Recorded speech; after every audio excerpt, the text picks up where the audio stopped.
नमस्ते horror fans, हमारे channel में आपका स्वागत है। आज हम हॉरर मूवीज की दुनिया में जा रहे हैं। उन कहानियों को एक्सप्लोर करेंगे जो आपको रात में सोने नहीं देती। जंप स्केयर्स, क्रीपी कैरेक्टर्स और साइकोलॉजिकल थ्रिलर्स के लिए तैयार हो जाइए, जिनकी वजह से आप लाइट्स ऑन करके सोएंगे।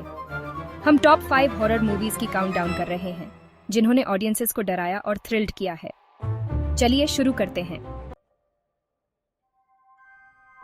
सबसे पहले हम 1973 में द एक्सोर्सिस्ट के साथ ट्रैवल कर रहे हैं।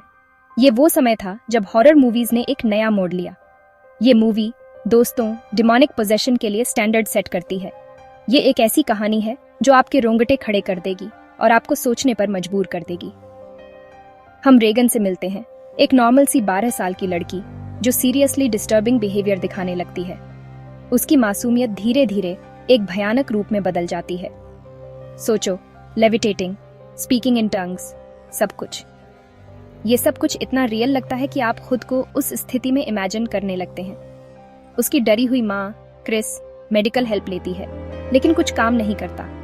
वो अपनी बेटी को बचाने के लिए हर संभव कोशिश करती है। डॉक्टर्स कंफ्यूज्ड हैं और तब वो बिग गन्स प्रीस्ट्स को लाते हैं। ये वो समय है जब साइंस और फेथ का टकराव होता है। फादर डेमियन कारस और फादर लैंकेस्टर मैरिन, 2 प्रीस्ट्स आते हैं जो रेगन के अंदर के डिमोनिक एंटिटी का सामना करने का काम करते हैं। ये दोनों प्रीस्ट्स अपने अपने डाउट्स और फेथ के साथ इस लड़ाई में उतरते हैं। अब द एक्सोर्सिस्ट को इतना डरावना क्या बनाता है? ये प्रैक्टिकल इफेक्ट्स और साइकोलॉजिकल हॉरर का कॉम्बिनेशन है। ये इफेक्ट्स इतने ऑथेंटिक हैं कि आप खुद को उस हॉरर का हिस्सा महसूस करते हैं। रेगन पर उसके पोजेशन के दौरान इस्तेमाल किया गया मेकअप और स्पेशल इफेक्ट्स आज भी शॉकिंगली रियलिस्टिक है। ये इफेक्ट्स उस समय के लिए रेवोल्यूशनरी थे और आज भी उतने ही प्रभावशाली हैं। लेकिन विजुअल्स से परे फिल्म फेथ, डाउट और गुड वर्सेस इविल के थीम्स में जाती है। ये थीम्स आपको सोचने पर मजबूर करती हैं कि क्या सच में ऐसी चीजें हो सकती हैं। ये एक स्लो बर्न है जो सस्पेंस बिल्ड करता है और आइकॉनिक क्लाइमैक्स एक्सोर्सिज्म तक ले जाता है। ये क्लाइमैक्स इतना इंटेंस है कि आप अपनी सीट से हिल नहीं पाएंगे। द एक्सोर्सिस्ट सिर्फ एक मूवी नहीं थी, ये एक कल्चरल फिनोमिनन थी।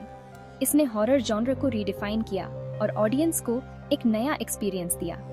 लोग थिएटर्स में फेंट हो रहे थे, नाइटमेयर्स देख रहे थे। ये अननोन के प्राइमल फियर को टैप करती है। ये मूवी एक साइकोलॉजिकल इम्पैक्ट छोड़ती है जो लंबे समय तक रहता है। The power of Christ compels you इसे देखने के लिए। लेकिन सावधान रहें, आप पास में एक क्रूसीफिक्स रखकर सोना चाहेंगे। ये मूवी आपको सोचने पर मजबूर कर देगी कि क्या सच में ऐसी चीजें हो सकती हैं। अगला, हम द शाइनिंग में चेक इन कर रहे हैं, जिसे हॉरर के मास्टर स्टैनली कुब्रिक ने डायरेक्ट किया है। ये साइकोलॉजिकल थ्रिलर हमें आइसोलेटेड ओवरलुक होटल ले जाती है, जहां जैक टॉरेंस, एक स्ट्रगलिंग राइटर, विंटर केयरटेकर की जॉब लेता है। जैक अपनी वाइफ वेंडी और अपने यंग सन डैनी को साथ लाता है, जिसके पास एक यूनिक गिफ्ट है, द शाइनिंग, एक साइकिक एबिलिटी जो उसे होटल के डार्क पास्ट के विजन्स देखने देती है।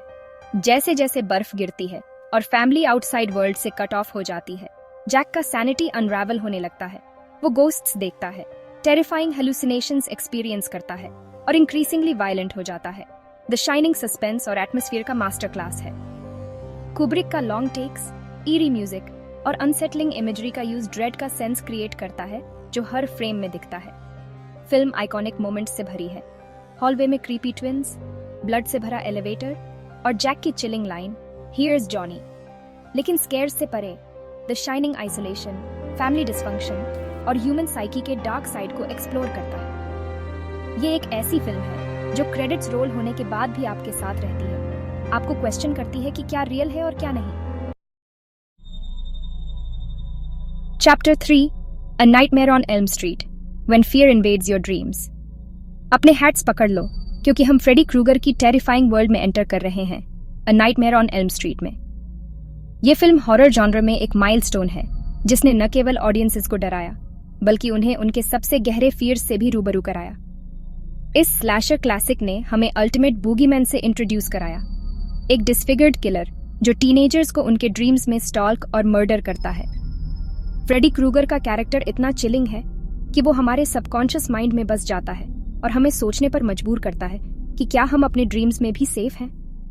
फ्रेडी क्रूगर अपने बर्न्ड फेस, स्ट्राइप्ड स्वेटर और रेजर शार्प ग्लव के साथ एक इंस्टेंट हॉरर आइकॉन बन गया। उसकी प्रेजेंस इतनी पावरफुल है कि वो स्क्रीन पर आते ही एक चिलिंग इफेक्ट क्रिएट कर देता है। वो हमारे डीपेस्ट फियर्स को रिप्रेजेंट करता है। ये आइडिया कि हम अपने माइंड्स में भी सेफ नहीं हैं। ये साइकोलॉजिकल हॉरर का एक परफेक्ट एग्जाम्पल है, जहां फियर सिर्फ फिजिकल नहीं बल्कि मेंटल और इमोशनल भी है। फिल्म स्प्रिंगवुड ओहायो के टीनेजर्स के ग्रुप को फॉलो करती है, जिन्हें फ्रेडी अपने ड्रीम्स में टॉर्मेंट कर रहा है। ये टीनेजर्स एक नॉर्मल लाइफ जी रहे होते हैं, जब तक कि फ्रेडी उनकी नाइट्स को लिविंग नाइटमेयर में बदल नहीं देता।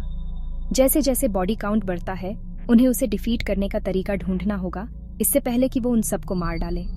ये स्ट्रगल सिर्फ सर्वाइवल की नहीं बल्कि अपने फियर्स को फेस करने की भी है। A nightmare on Elm street एक विजुअली स्ट्राइकिंग फिल्म है, सरियल और नाइटमेरिश सीक्वेंसेस के साथ, जो ड्रीम्स और रियलिटी के बीच की लाइंस को ब्लर करती है। ये सीक्वेंसेस इतने विविड और डिस्टर्बिंग हैं कि वो ऑडियंस को भी एक ड्रीम लाइक स्टेट में ले जाते हैं। डायरेक्टर वेस क्रेवन ने फ्रेडी के आसपास एक यूनिक और टेरिफाइंग मिथोलॉजी क्रिएट की, उसे एक फोर्स बना दिया जिससे रेकन करना पड़ता है। क्रेवन की डायरेक्शन ने इस फिल्म को एक कल्ट क्लासिक बना दिया, जो आज भी हॉरर फैंस के बीच पॉपुलर है। फिल्म चाइल्डहुड ट्रॉमा, रिवेंज और सबकॉन्शियस माइंड की पावर को भी टच करती है। ये थीम्स फिल्म को एक डीपर और मोर मीनिंगफुल लेयर देती हैं, जो सिंपल हॉरर से कहीं ज्यादा है। ये एक रिमाइंडर है कि हमारे फियर्स टेरिफाइंग वेज में मैनिफेस्ट हो सकते हैं, खासकर जब हम सबसे वल्नरेबल होते हैं। फ्रेडी क्रूगर का कैरेक्टर इस बात का परफेक्ट एग्जाम्पल है कि कैसे अनरिजॉल्व्ड इश्यूज और डीप सीटेड फियर्स हमारे सबकॉन्शियस में एक मॉन्स्ट्रस फॉर्म ले सकते हैं। Chapter 4 Hereditary, a family haunted by a sinister secret. Serious family drama के लिए तैयार हो जाओ हॉरर फैंस, क्योंकि हेरेडिटरी हमारी लिस्ट में नेक्स्ट है। ये psychological horror film Graham family के इर्द गिर्द घूमती है, जो अपने पास्ट के एक डार्क सीक्रेट से हॉन्टेड है। अपनी सीक्रेटिव ग्रैंडमदर की डेथ के बाद फैमिली स्ट्रेंज और डिस्टर्बिंग इवेंट्स एक्सपीरियंस करना शुरू करती है। एनी माँ ग्रीफ और अपने ट्रबल्ड पास्ट से जूझती है, जबकि उसकी teenage daughter Charlie increasingly bizarre behaviour दिखाती है। हेरेडिटरी एक स्लो बर्न हॉरर है, जो ग्रेजुअली टेंशन और ड्रेड बिल्ड करती है। ये एटमॉस्फेयर, साउंड डिजाइन और अनसेटलिंग इमेजरी पर रिलाई करती है, एक ट्रूली अननर्विंग एक्सपीरियंस क्रिएट करने के लिए। फिल्म ग्रीफ, मेंटल इलनेस और हमारे एंसेस्टर्स के सिंस को एक्सप्लोर करती है। ये एक फैमिली के अनरावलिंग का हॉन्टिंग पोर्ट्रेयल है, अपने हिस्ट्री के वेट के नीचे। टोनी कोलेट एनी के रूप में एक पावर हाउस परफॉर्मेंस देती है, कैरेक्टर के मैडनेस में डिसेंट को रॉ इमोशन के साथ कन्वे करती है। हेरेडिटरी एक ऐसी फिल्म है जो क्रेडिट्स रोल होने के बाद भी आपके साथ रहेगी, आपको फैमिली के नेचर और जेनरेशन से पास डाउन होने वाले हॉरर्स पर क्वेश्चन करेगी। Chapter 5 get out, a social thriller that cuts deep.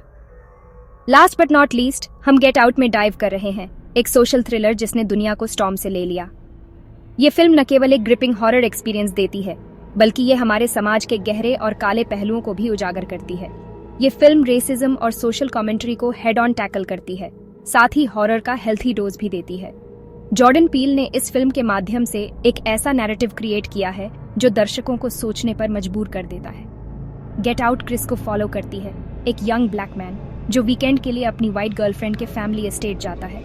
ये ट्रिप एक सिंपल गेटअवे से कहीं ज्यादा बन जाता है, एक ऐसा एक्सपीरियंस जो उसकी लाइफ को हमेशा के लिए बदल देता है। शुरू में सब कुछ आइडियलिक लगता है, लेकिन क्रिस जल्द ही फैमिली और उनके ब्लैक सर्वेंट्स के स्ट्रेंज और अनसेटलिंग बिहेवियर को नोटिस करता है। ये बिहेवियर धीरे धीरे एक बड़े और खतरनाक कंस्पिरेसी की ओर इशारा करता है। एक ऑकवर्ड फैमिली गैदरिंग जल्दी ही सर्वाइवल के लिए एक टेरिफाइंग फाइट में बदल जाता है, जब क्रिस एक सिनिस्टर प्लॉट अनकवर करता है जो उसकी इमेजिनेशन से कहीं ज्यादा डीप है। ये प्लॉट न केवल उसकी लाइफ को खतरे में डालता है, बल्कि उसके आइडेंटिटी और ह्यूमैनिटी को भी चैलेंज करता है। गेट आउट सस्पेंस और सोशल कमेंट्री का मास्टर क्लास है। ये फिल्म दर्शकों को एज ऑफ द सीट पर रखती है, साथ ही उन्हें सोचने पर मजबूर करती है कि हमारे समाज में क्या गलत हो रहा है। ये सोसाइटी को मिरर दिखाती है, रेसिज्म के इंसीडियस नेचर और सीमिंगली लिबरल कम्युनिटीज के सरफेस के नीचे छिपे हॉरर्स को एक्सपोज करती है। ये फिल्म हमें ये सोचने पर मजबूर करती है कि हम अपने समाज में किस तरह के बायसेस और प्रेजुडिसेस को अनदेखा कर रहे हैं। फिल्म ब्रिलियंटली रिटन और डायरेक्टेड है जॉर्डन पील द्वारा, जो सीमलेसली हॉरर और सैटायर को ब्लेंड करते हैं, एक थॉट प्रोवोकिंग और अनफॉरगेटेबल एक्सपीरियंस क्रिएट करने के लिए। पील की डायरेक्शन और राइटिंग ने इस फिल्म को एक कल्चरल फिनोमिनन बना दिया है। गेट आउट सिर्फ एक हॉरर फिल्म से ज्यादा है।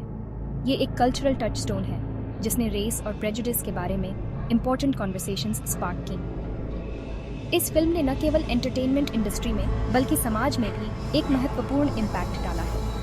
ये एक रिमाइंडर है कि कभी-कभी सबसे स्केरी मॉन्स्टर्स वो होते हैं जिन्हें हम खुद क्रिएट करते हैं। ये फिल्म हमें ये सोचने पर मजबूर करती है कि हमारे फियर्स और इनसिक्योरिटीज कैसे हमारे एक्शंस और बिहेवियर्स को शेप करते हैं।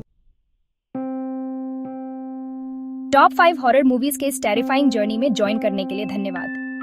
याद रखें, ये बस कुछ स्पाइन चिलिंग फिल्म्स हैं जो हैं। हॉरर की दुनिया वास्ट और डाइवर्स है। हर किसी को डराने के लिए कुछ न कुछ है। अगर आपको ये वीडियो पसंद आई तो लाइक, शेयर और सब्सक्राइब करना न भूलें। मोर मूवी ब्रेकडाउन्स एंड एक्सप्लेनेशंस के लिए कमेंट्स में बताएं कि आपकी फेवरेट हॉरर मूवी कौन सी है। अगली बार तक sleep tight and don't let the bed bugs bite.